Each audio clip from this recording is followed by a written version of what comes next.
Well, you're going to be seeing a lot more of Caitlin Clark in the Indiana Fever this season. The WNBA announced the team will be nationally televised in 41 out of their 44 regular season games. That's huge. Caitlin Clark's Indiana Fever is setting TV ratings on fire. Meanwhile, Angel Reese and the Sky are playing catch-up.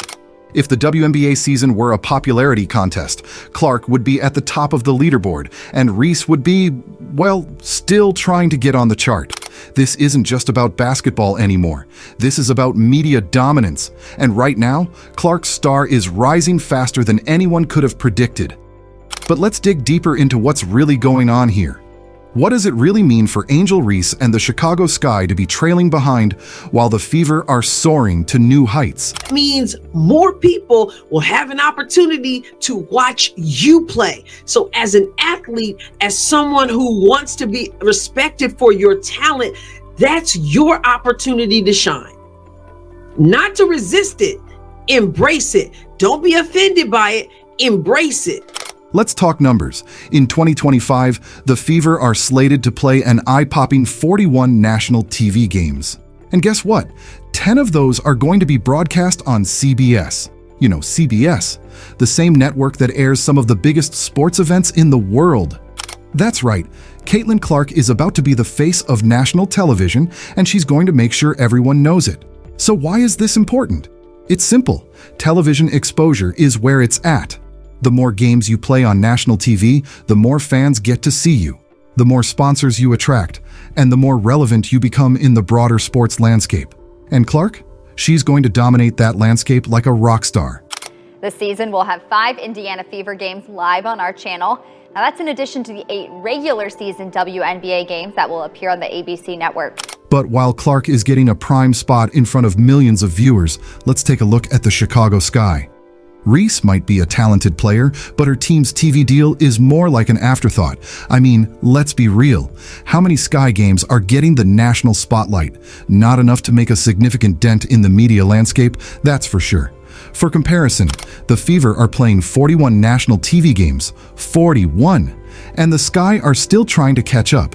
It's almost like Reese is that one person at a party trying to get noticed while everyone else is already having a good time. Meanwhile, Clark is standing at the center of the room, a spotlight shining on her, taking full advantage of the attention she's been given. So, what's the deal with the Sky? Why aren't they getting the same kind of national love? And why is it that, despite Reese's talent, it seems like the media landscape just isn't willing to hand her the same level of exposure? 4 on CBS, I think 5 or 6 on Amazon Prime. I think they have the most on NBA TV, but nevertheless, that goes to show you who's the face of the league, guys. This year, these networks with this new deal in the CBA, they knew coming into the season they had to showcase the Indiana Fever more than any other team. Now, what will cap it off more? The Indiana Fever in the WNBA Finals. And then we have the June 7th and August 9th games. 2 dates that are already making waves, even though they haven't happened yet. You see, these 2 matchups are crucial in the 2025 season, at least for the players involved, as they will determine who gets to rise to the occasion and who'll get buried under the weight of media expectations. And the best part, these 2 games will be shown on CBS. Yes, on June 7th, the Indiana Fever, led by the unstoppable Caitlin Clark, will face off against Angel Reese and the Chicago Sky in what could very well be one of the most anticipated games of the season. Why?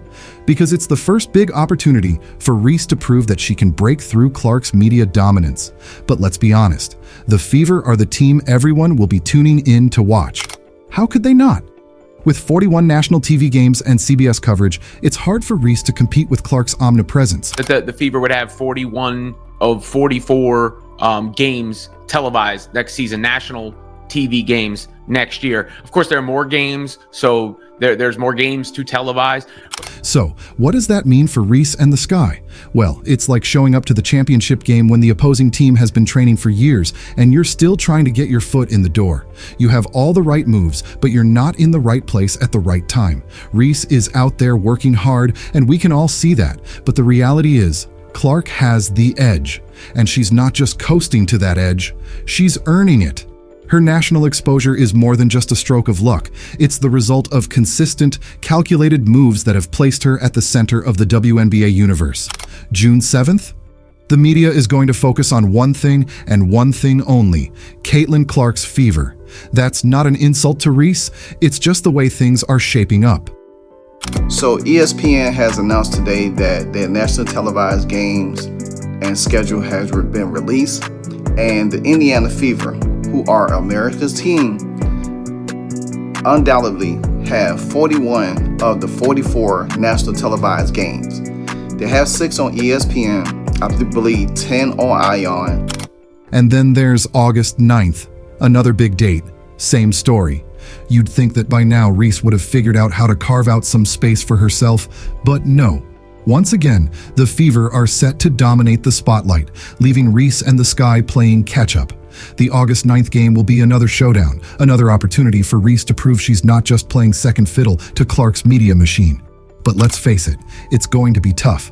Clark's presence on national TV is unmatched, and as long as the Fever are on the airwaves, Reese is going to have a hard time breaking through.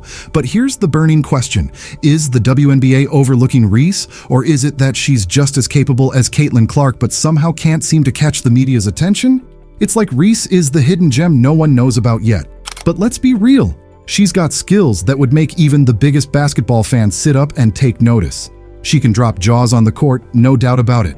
The only problem? The spotlight isn't shining on her the way it shines on Clark. And it goes on to say that it's going to be on ABC. You've got games on ABC. You got games on ESPN. You got games on ION. You got games on Prime Video. You've got games on CBS. You've got games on CBS Sports Network. And you've got games on NBA TV. And if you have your WNBA League Pass, that's something else you have. Now, don't get it twisted. Reese is a baller, but we're talking about a player who can dominate, make game-winning plays, and leave people questioning how they ever missed her brilliance. But the real issue here isn't whether she's good enough. That's a no-brainer. It's about exposure, or the lack of it. Caitlin Clark has had the luxury of national attention, ESPN highlights, and being a household name at this point. Reese, not so much. So, what's it going to take to get her the recognition she deserves? More TV games? Maybe a flashy campaign with her dunking over a giant basketball hoop made out of dollar bills?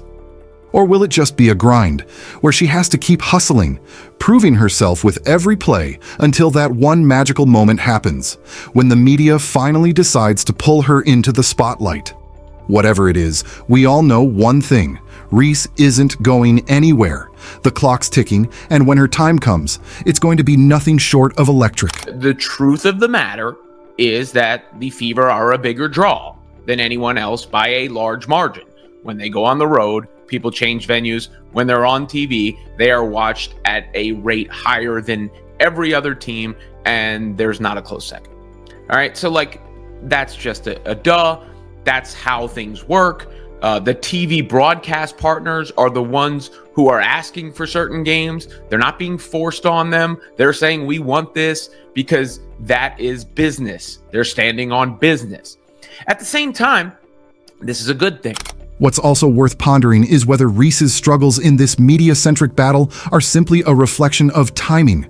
Could it be that if she'd come into the league a year or two earlier, when the WNBA was craving a new face to elevate, she would have been the one leading the charge for national TV deals and media attention? Instead, she's stepping onto the stage at a time when Caitlin Clark is already a media sensation. It's like being the opening act at a concert where the headliner is Beyoncé. And no matter how much you bring the heat, the spotlight is still firmly on her. Every time Reese tries to grab the spotlight, it's like someone just turns the dimmer switch down a little more, pushing her back into the shadows. And let's be clear, this isn't a personal thing. It's not like the media is sitting in a smoky room plotting ways to hold Reese back. It's just how the business of sports works, especially when you're talking about the WNBA, where visibility is the name of the game.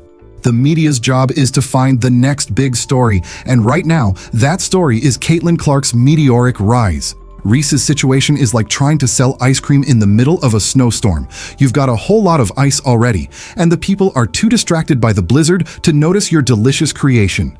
But hey, timing is everything, right?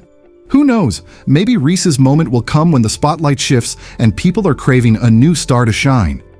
For now, though, she's just trying to shine in a world that's already glittering with Clark's glow. This really is a huge thing. We're talking about women's basketball. We're talking about the WNBA. And you have a team that has such an impact that the games are going to be nationally televised. 41 out of 44 games on various channels, stations, platforms, whatever we're calling them these days. A women's basketball league with people who are already buying up tickets, who cannot get enough of watching these ladies play. Now, can Reese ever break into that level of stardom? Can she find a way to snag those elusive primetime slots and CBS coverage that Clark seems to get without breaking a sweat? Right now, the odds are stacked against her. No matter how talented she is, Reese is still in the shadow of Clark, who's casually dominating the TV ratings like it's her part-time job. Clark is leading the charge like a seasoned pro, with fans practically lining up outside their TVs to watch her work her magic. And let's be real here, Reese may be on the radar, but she's not exactly in the same stratosphere as Clark just yet. In a world where media attention feels like a limited resource, Reese has some serious catching up to do. If Reese wants to challenge Clark's primetime dominance, she's going to have to do a lot more than just play some solid basketball. It's not enough to have the skills. She's going to need to become a fixture in the media conversation. You know, the type of athlete that makes headlines for more than just game stats. Someone that has fans across every social media platform, maybe even a TikTok dance challenge or two, to get the hype going. But can she do that? Can Reese crack the media code and push herself into that level of superstardom? Because let's face it, the spotlight isn't just handed to you on a silver platter, no matter how many three-pointers you make, not even when you are still missing some many layups. McDonald's commercials together. This is great that Angel Reese, along with an Olympic snub, because right now Caitlin Clark's more popular. She's filling arenas. She's moving the attendance and the TV ratings. Caitlin Clark and the Indiana Fever have officially claimed the throne of WNBA TV dominance. Let's be real, they own it. Angel Reese and the Chicago Sky are definitely talented, but they're still struggling to make that splash that lands them in the same media conversation as Clark. It's like Reese is the understudy in the WNBA drama, while Clark is front and center, stealing the spotlight with every highlight reel. I mean, come on, Reese is working hard, but it's as if she's stuck fighting for crumbs at the attention buffet while Caitlin's feasting at the head table. Every time Clark steps on the court, the media practically falls over themselves to cover her, like she's the WNBA's version of a Netflix original series. Everyone's watching. Meanwhile, Reese is still waiting for her big break. Will Angel ever become the household name that Clark is? Or will she remain the up-and-coming player in the shadow of Clark's already established dynasty? Only time will tell, but for now, Caitlin Clark is sitting pretty at the top of the WNBA media empire, and Reese might have to send a thank you card for all the free promotion. The struggle is real.